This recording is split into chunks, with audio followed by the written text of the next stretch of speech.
नमस्कार विद्यार्थियों, आज हम क्या संसद समूचे संविधान में संशोधन कर सकती है या नहीं, इसके बारे में अध्ययन करेंगे।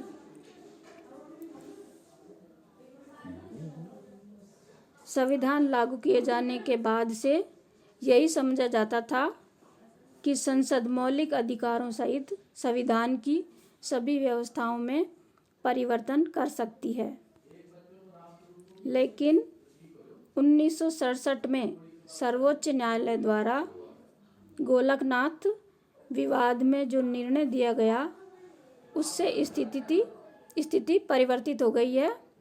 इस निर्णय में सर्वोच्च न्यायालय ने अपने पूर्व निर्णयों को अस्वीकार करते हुए निर्णय दिया कि संसद मौलिक अधिकारों में कोई परिवर्तन नहीं कर सकती है। तो 1967 में सर्वोच्च न्यायालय ने गोलकनाथ विवाद में जो निर्णय दिया गया, उसमें यह स्थिति बदल गई। इस स्थिति में बाद में यह परिवर्तन कर दिया गया कि सर्वोच्च न्यायालय अपने पूर्व निर्णय को अस्वीकार करते हुए निर्णय देती है कि संसद मौलिक अधिकारों में कोई भी परिवर्तन नहीं कर सकती।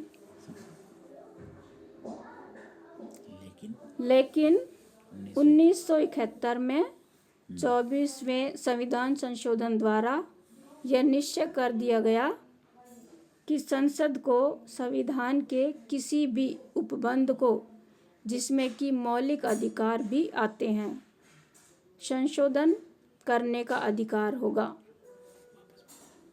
अब 1971 में वापस स्थिति चेंज हो जाती है, जिसमें 24वें संविधान संशोधन द्वारा यह निर्णय किया गया कि संसद को संविधान के किसी भी उपबंध में, जिसमें कि मौलिक अधिकार भी शामिल है, उनको संशोधित करने का अधिकार होगा।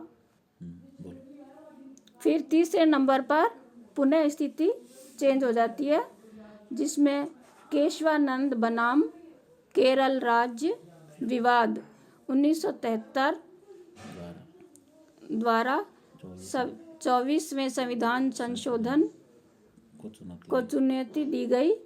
सर्वोच्च न्यायालय ने अपने निर्णय में कहा कि संसद मौलिक अधिकारों सहित संविधान के किसी भी भाग में परिवर्तन कर सकती है, लेकिन संविधान का एक मूल ढांचा है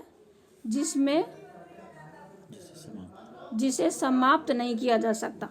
संविधान के मूलभूत ढांचे में कोई चेंज नहीं आना चाहिए। इस प्रकार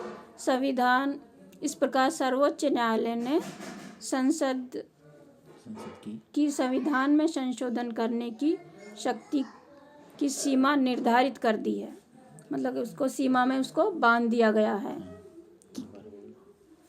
इस प्रकार केशवानंद बनाम केरल राज्य जो विवाद हुआ था 1973 में, उसमें संविधान संशोधन को यह चुनौती दी गई कि सर्वोच्च न्यायालय ने अपने निर्णयों में कहा कि संसद मौलिक अधिकारों सहित संविधान के किसी भी भाग में परिवर्तन कर सकती है, लेकिन संविधान का एक जो मूल ढांचा है, उसमें किसी भी प्रकार का परिवर्तन नहीं कर सकती। धन्यवाद।